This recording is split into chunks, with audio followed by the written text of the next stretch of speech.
Hello everyone, welcome back to channel keep creating. दोस्तों, ideal portfolio series की पिछली video हमने ये देखा कि अगर आप बिगिनर इन्वेस्टर हो, अगर आपकी इन्वेस्टमेंट पोर्टफोलियो साइज अभी मॉडेस्ट है, तो आप कैसे अपनी इन्वेस्टमेंट को अच्छे तरीके से डिजाइन कर सकते हो for long term wealth creation. अगर आपने वो वीडियो अभी तक नहीं देखा है तो उस प्लेलिस्ट की लिंक अपर राइट कॉर्नर में आई बटन में आ रही है। इसी कोशिश को कंटिन्यू करते हुए आज की वीडियो में हम 1 से 5 लाख की पोर्टफोलियो साइज के लिए आप कैसे अपनी डायरेक्ट स्टॉक पोर्टफोलियो क्रिएट कर सकते हैं उसकी डिस्कशन करेंगे। दोस्तों, अगर आपने अभी तक चैनल को सब्सक्राइब नहीं किया तो अभी कर लें और बेल आइकन पर प्रेस करें, क्योंकि हम ऐसे ही हर वीक कई सारे इंटरेस्टिंग आइडियाज और टॉपिक्स की डिस्कशन करते रहते हैं जो आपके लिए बहुत यूजफुल हो सकते हैं और ये आपसे मिस नहीं होने चाहिए। So without taking any more of your time, let's get started.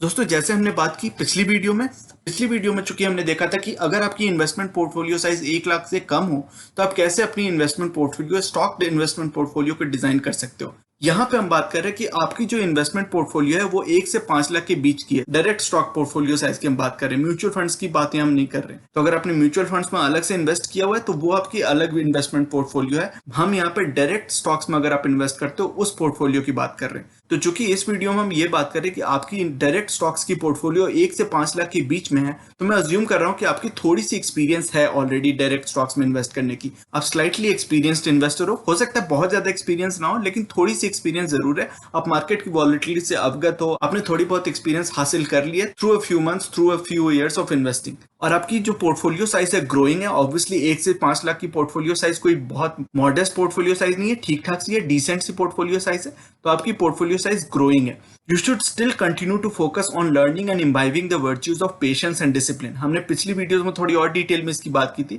इसलिए मैं पासिंग में एक बार फिर से मेंशन कर रहा हूँ। आपको अभी भी पेशेंस और डिसिप्लिन की जरूरत पड़ेगी, और ये आपको केवल अभी नहीं, इस वीडियो में ही नहीं, हर वीडियो में मेंशन करूंगा कि पेशेंस और डिसिप्लिन ऐसे दो वर्च्यूज हैं, दो ऐसे कैरेक्टरिस्टिक्स हैं, पर्सनल एट्रीब्यूट्स हैं जो आपको इन्वेस्टिंग में, लॉन्ग टर्म इन्वेस्टिंग में, लॉन्ग टर्म वेल्थ क्रिएशन में आपको हमेशा मदद करेंगे। And these are the most important factors, most important personal characters that help you create huge wealth, huge assets for long term। तो पेशेंस और discipline तो आपको इम्बाइब और इनकलकेट करते ही रहना है। अगली बात, लेस इज स्टिल मोर। हमने पिछली वीडियो में बात की थी कि less is more. Less is more वहां पे तो रेलेवेंट बहुत ही ज्यादा था, अभी भी लेस इज मोर रेलेवेंट है, लेकिन थोड़ी सी चीज आप यहाँ पे, जैसे हम थोड़ा सा चेंज देखेंगे आगे चल के, कि आप थोड़ी सी एक्सपेरिमेंटेशन कर सकते हो, थोड़े से नए फैक्टर्स को, नए स्टॉक्स को, नए सेक्टर्स को इंट्रोड्यूस कर सकते हो अपनी इन्वेस्टमेंट पोर्टफोलियो में। अभी भी मुझे लगता है कि you should still focus on the essentials. They should make up for the entire core portfolio that you have। You should avoid cyclical sectors, जैसे कि बहुत सारे एग्जांपल्स की हमने पहले वीडियोस में बात की हुई है। Realty, energy, power, telecom, metals, commodities, ये सारे जो होते हैं साइक्लिकल्स होते हैं। तो साइक्लिकल सेक्टर को अभी भी आपको एकदम से अवॉइड करना है, टोटली अवॉइड करना है। But you can experiment a little bit with quasi cyclical. Cyclical sectors तो ऐसे होते हैं जो टोटली साइक्लिकल, लेकिन कुछ ऐसे सेक्टर्स हैं जैसे कि हमने ऑटो की बात की हुई है, कंज्यूमर ड्यूरेबल्स की बात की हुई है, ये सभी जो होते हैं वो थोड़े क्वाजी साइक्लिकल्स होते हैं। क्वाजी साइक्लिकल सेक्टर्स यानी कि न वो टोटली साइक्लिकल होते हैं, न तो टोटली सेक्युलर होते हैं, एवरग्रीन होते हैं, वो बीच में कहीं होते हैं। तो वैसे सेक्टर्स से आप थोड़ा एक्सपेरिमेंट करना स्टार्ट कर सकते हो। They should still not be part of the majority of your core portfolio. आपकी कोर पोर्टफोलियो का मेजॉरिटी वो नहीं हो सकते हैं क्वाजी साइक्लिकल्स, लेकिन थोड़ी बहुत एक्सपेरिमेंटेशन आप स्टार्ट कर सकते हो। तो जैसे हमने पिछली वीडियो में बात की थी, बीएफएसआई यानी कि हाई क्वालिटी बीएफएसआई, कुछ भी एरा गैरा कोई भी बीएफएसआई प्लेयर नहीं, हाई क्वालिटी बीएफएसआई प्लेयर्स की हम बात करेंगे।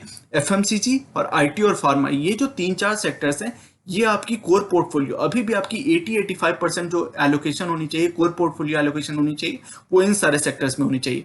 अब आप एक्सपेरिमेंटेशन कहां पे कर सकते हो? क्योंकि आपकी पोर्टफोलियो साइज थोड़ी डिसेंट सी हो रही है, धीरे धीरे बढ़ रही है, ग्रोइंग पोर्टफोलियो साइज है, तो आप थोड़ी एक्सपेरिमेंटेशन स्टार्ट कर सकते हो। और कहां कर सकते हो? Auto and auto ancillary. हमने पिछली वीडियो में देखा था, जब आपकी पोर्टफोलियो साइज 1 लाख से कम की थी तो मैंने ऑटो से दूर रखा था आपको, auto and auto ancillary, cyclical यानी कि क्वाजी साइक्लिकल सेक्टर से दूर रखा था आपको। केवल एसेंशियल्स पे, केवल कोर पोर्टफोलियो पे हमने बात की थी। लेकिन अब चूंकि आपकी पोर्टफोलियो साइज थोड़ी बढ़ रही है तो आप एक्सपेरिमेंटेशन स्टार्ट कर सकते हो। और कहां कर सकते हो? Auto, auto ancillary, consumption and consumer durables, इन सभी में आप थोड़ी एक्सपेरिमेंटेशन स्टार्ट कर सकते हो। ये सब भी अपनी सेक्युलर ग्रोथ देते हैं। जब जीडीपी अच्छा परफॉर्म करती है, इकोनॉमी अच्छा परफॉर्म कर रही होती है, इकोनॉमी थ्राइव कर रही होती है, तो कंजम्पशन थीम अच्छा परफॉर्म करता है, कंज्यूमर ड्यूरेबल्स अच्छा परफॉर्म करते हैं, ऑटो और ऑटो एंसिलरी स्टॉक्स अच्छा परफॉर्म करते हैं। तो उन सभी में आप एक्सपेरिमेंटेशन स्टार्ट कर सकते हो। थोड़ी सी अपनी पोर्टफोलियो एलोकेशन का थोड़ा सा पार्ट वहां पे एलोकेट कर सकते हो। लेकिन अभी भी मैं मानता हूं कि यहाँ पे आपकी जो टोटल स्टॉक्स होनी चाहिए, टोटल नंबर ऑफ स्टॉक्स, वो 10 से 12 से ज्यादा नहीं होनी चाहिए। आपकी पोर्टफोलियो साइज बढ़ जरूर रही है, लेकिन अभी भी बहुत ज्यादा बड़ी पोर्टफोलियो साइज आपकी डायरेक्ट स्टॉक्स की नहीं है। तो उस हिसाब से आपकी पोर्टफोलियो एलोकेशन में स्टॉक्स की नंबर भी थोड़ी लिमिटेड होनी चाहिए। कॉन्सेंट्रेटेड पोर्टफोलियो अभी भी आपको रखना है। अच्छे हाई क्वालिटी स्टॉक्स को आइडेंटिफाई करना है अलग अलग सेक्टर्स से, जिस सेक्टर्स की हम यहाँ पे बात कर रहे हैं, लेकिन उन स्टॉक्स में हाई कन्विक्शन बेट्स लेने हैं, अच्छा खासा अमाउंट इन्वेस्ट करना है, हाई एक्सपोजर लेना है, ताकि आपकी वेल्थ क्रिएशन, वेल्थ अप्रिशिएशन अच्छी रेट से, अच्छी हेल्दी मैनर में होती रहे। तो अब हम बात करते हैं कि कौन से सेक्टर, जैसे हमने ऑलरेडी थोड़ी सी बात कर ली, कौन कौन से सेक्टर्स आइडेंटिफाई किए वो तो आपने देख ही लिया, उसमें कितनी आप एलोकेशन रख सकते हो और उसके क्या क्या एग्जांपल्स हो सकते हैं, उन सेक्टर्स में भी कौन कौन से सब सेक्टर्स हैं और कौन कौन से स्टॉक्स हैं, उसकी हम यहाँ पे बात करते हैं। तो बीएफएसआई में, जैसे हमने पिछली वीडियो में भी देखा था, अच्छी खासी एलोकेशन आपकी होनी चाहिए। बीएफएसआई एक ऐसा सेक्टर है जिसमें आप अगर हाई क्वालिटी स्टॉक्स के साथ इन्वेस्ट करोगे तो जीडीपी की ग्रोथ जब अच्छी होती है तो बीएफएसआई की ग्रोथ अच्छी होनी गारंटी है। बीएफएसआई की ग्रोथ जब तक अच्छी नहीं होगी, जब तक क्रेडिट ग्रोथ अच्छी नहीं होगी कंट्री के अंदर, तब तक जीडीपी ग्रोथ, इकोनॉमी की ग्रोथ अच्छी हेल्दी मैनर में, सस्टेन मैनर में नहीं हो सकती। इसलिए बीएफएसआई का ग्रोथ होना जरूरी है। अगर इंडिया की इकोनॉमी को बढ़ना है सस्टेन मैनर में तो बीएफएसआई की ग्रोथ होनी है। तो बीएफएसआई में आपको लार्ज प्राइवेट सेक्टर बैंक्स, अच्छे वाले banks, private sector banks identify करने हैं। रेप्यूटेड एनबीएफसीज, एनबीएफसीज का मतलब है नॉन बैंकिंग फाइनेंशियल कंपनीज, और एचएफसीज का मतलब है हाउसिंग फाइनेंस कंपनीज। तो housing finance companies, non banking financial companies, और साथ ही साथ इंश्योरेंस कंपनीज में लाइफ और general insurance, life plus GI companies को आपको आइडेंटिफाई करना है। वहां पे आपको हाई कन्विक्शन बेट्स लेने हैं। इसके ऊपर मैंने एक सेपरेट वीडियो बनाई हुई है, best stocks to invest in the BFSI और बैंकिंग इंडस्ट्री, उसके ऊपर मैंने एक सेपरेट वीडियो बनाई हुई है, उसकी लिंक मैं अपर राइट कॉर्नर में डाल दूंगा। वहां पे आप थोड़ी और डिटेल डिस्कशन देख सकते हैं कि कौन कौन से मेरे पर्टिकुलरली चोजन, मेरे प्रेफर्ड स्टॉक्स हैं इन दिस सेक्टर। अगली सेक्टर का नाम आता है, वो है एफएमसीजी। उसमें भी आप 15 to 20% एलोकेशन ले सकते हो। उसमें आपको आइडेंटिफाई करने हैं हाई मार्केट शेयर वाली कंपनीज। हमने Hindustan Unilever, Nestle, Marico, Dabur, ITC जैसे कंपनीज की बात की हुई है, बहुत सारे वीडियोज में बात की हुई है। तो उन सारे सेक्टर्स में उन सारे स्टॉक्स को आपको आइडेंटिफाई करना है। कौन से स्टॉक्स मुझे पसंद आते हैं उसकी लिंक मैं अपर राइट कॉर्नर में वीडियो में डाल दूंगा। उससे आपको थोड़ा और आइडिया लग सकता है कि मेरे पसंदीदा कौन कौन से स्टॉक्स हैं एफएमसीजी में। लेकिन आपको और रिसर्च करना है, आपको आइडेंटिफाई करना है कि आपको कौन से स्टॉक्स पसंद आते हैं, आपकी वेल्थ क्रिएशन किन स्टॉक्स में आपको लगता है कि ग्रोथ पोटेंशियल अच्छी है, उनसे हो सकती है आपकी वेल्थ क्रिएशन, वो आपको आइडेंटिफाई करना है और उन सारे स्टॉक्स में हाई कन्विक्शन बेट्स लेने हैं। तीसरी सेक्टर आईटी और फार्मा, जैसे हमने पिछली वीडियो में बात की थी, अच्छी खासी एलोकेशन आपको आईटी फार्मा में भी रखनी है। और इसे आपको लार्ज मोटेड आईटी फर्म जैसे टीसीएस, एचसीएल वगैरह की हमने बात की हुई है, इसकी भी वीडियो की लिंक मैं अपर राइट कॉर्नर में डाल दूंगा। कौन से स्टॉक्स मुझे पसंद आते हैं आईटी और टेक सेक्टर में, उसकी लिंक मैं अपर राइट कॉर्नर में डाल दूंगा। उस वीडियो को देख के आपको थोड़ा और आइडिया लग सकता है। साथ ही साथ फार्मा सेक्टर में एमएनसी फार्मा कंपनीज मुझे ज्यादा पसंद आती है compare to generic drug companies in India. जो इंडिया की डोमेस्टिक जेनेरिक फार्मा कंपनीज हैं, उनसे ज्यादा मुझे मल्टीनेशनल कंपनी जो फार्मा सेक्टर में एमएनसीज हैं, वो मुझे ज्यादा पसंद आती है। उसकी भी वीडियो मैंने बनाई हुई है, best stocks to invest in the pharma sector, उसकी भी लिंक मैं अपर राइट कॉर्नर में डाल दूंगा।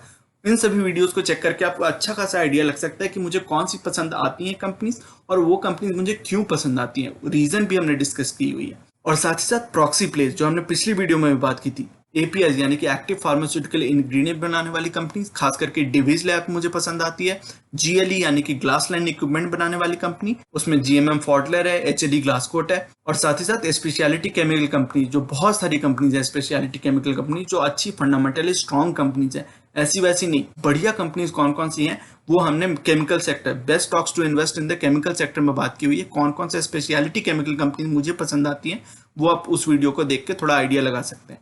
और फाइनली, चूंकि हमने बात की कि आपकी इन्वेस्टमेंट पोर्टफोलियो थोड़ी बढ़ रही है, थोड़ी ग्रोइंग इन्वेस्टमेंट पोर्टफोलियो साइज है, तो आप क्वाजी साइक्लिकल्स में भी इन्वेस्ट कर सकते हो। उसमें कौन कौन सी कंपनीज आ जाती हैं, कौन कौन से स्टॉक्स आ जाते हैं, तो मोटेड ऑटो कंपनी, जैसे कि हमने मारुति सुजुकी की बात की हुई है, आयशर मोटर्स की बात की हुई है, हीरो मोटर्स, बजाज ऑटो की बात की हुई है, तो उन सारे सेक्टर्स के स्ट्रॉन्ग प्लेयर्स को आप आइडेंटिफाई करो। ऑटो एंसिलरी कंपनी जैसे मदरसन सुमी, सुप्रजीत इंजीनियरिंग, ये सभी जो अच्छी कंपनीज हैं उनको आप रिसर्च करो, उनमें इन्वेस्ट करने की देखो कि आप क्या आपको ग्रोथ पोटेंशियल अच्छी दिखती है या नहीं। अगर वो कंपनीज फाइनेंशियली साउंड है, रिटर्न रेशियोज अच्छे हैं, उनमें ग्रोथ पोटेंशियल आपको दिखती है, तो उनमें आप हाई कन्विक्शन बेट्स, लेकिन फिर भी आपको इस सेक्टर में चूंकि ये सारी जो सेक्टर्स हैं, फिर हमने कंजम्पशन थीम की बात की, उसमें पेंट आ जाता है, रिटेल सेक्टर जैसे कि एवेन्यू सुपरमार्ट्स की बात करते हैं, फिर फुटवेयर में बाटा, रिलैक्सो अच्छे प्लेयर्स आ जाते हैं, डायग्नोस्टिक्स में मेट्रोपोलिस हेल्थ, डॉक्टर लाल पैथ लैब, व्हाइट गुड्स में आपके बहुत सारे प्लेयर्स आ जाते हैं जैसे कि वोल्टास, वर्लपूल, हिटाची, ये सभी जो होते हैं व्हाइट गुड प्लेयर्स हैं। तो इन सभी को आप आइडेंटिफाई करो, उनको रिसर्च करो, उन कंपनीज की थोड़ी बैकग्राउंड चेक करो।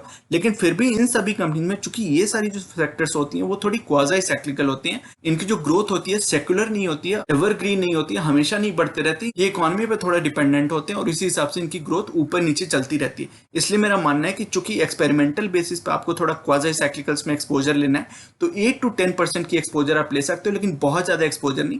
बेसिकली कोर पोर्टफोलियो अभी भी आपका bulk of the portfolio BFSI, FMCG, IT और फार्मा में होना चाहिए, लेकिन थोड़ी एक्सपेरिमेंटेशन आप स्टार्ट कर सकते हो विद क्वाजाई साइक्लिकल्स।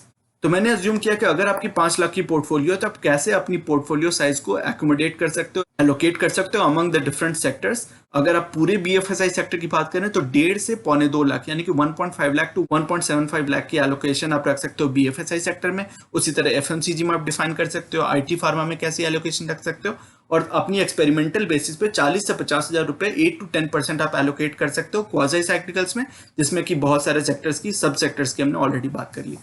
तो मैं उम्मीद करता हूं दोस्तों कि ये अच्छी रेफरेंस की तरह ये एलोकेशन और ये डिस्कशन, ये जो सारी इनपुट्स हमने प्रोवाइड की, ये आपके लिए अच्छी हेल्पफुल इनपुट्स की तरह, अच्छी रेफरेंस की तरह काम कर सकती हैं। अगर अपनी पोर्टफोलियो एलोकेशन आप बिल्ड कर रहे हो और आपकी portfolio allocation size, portfolio size अगर इस रेंज में है 1 लाख से 5 लाख के बीच में, तो ये सारे इनपुट्स आपके लिए हेल्पफुल साबित रहेंगी, यही मेरी आशा है। अगर आपकी कोई भी कॉमेंट्स हैं, कोई क्वेश्चन है जो अनआंसर्ड रह गए, कोई फीडबैक है, अगर आपकी कोई पोर्टफोलियो रिव्यू की रिक्वेस्ट है तो हमें आप ईमेल पे भी कॉन्टैक्ट कर सकते हैं और आप कॉमेंट्स में भी मेंशन कर सकते हैं अपनी रिक्वेस्ट को। और जैसे भी हो, अगर आपको लगता है कि मैं कोई आपको मदद कर सकता हूँ, कोई हेल्प कर सकता हूँ, तो रिव्यू रिक्वेस्ट आप भेज सकते हैं ईमेल पे, जो कि डिस्क्रिप्शन में भी मेंशन्ड है और चैनल पेज पे भी अवेलेबल है। बट मैं उम्मीद करता हूँ कि ये सारी डिस्कशन आपके लिए हेल्पफुल रहेगी and you find all these inputs beneficial for your long term investing thought process.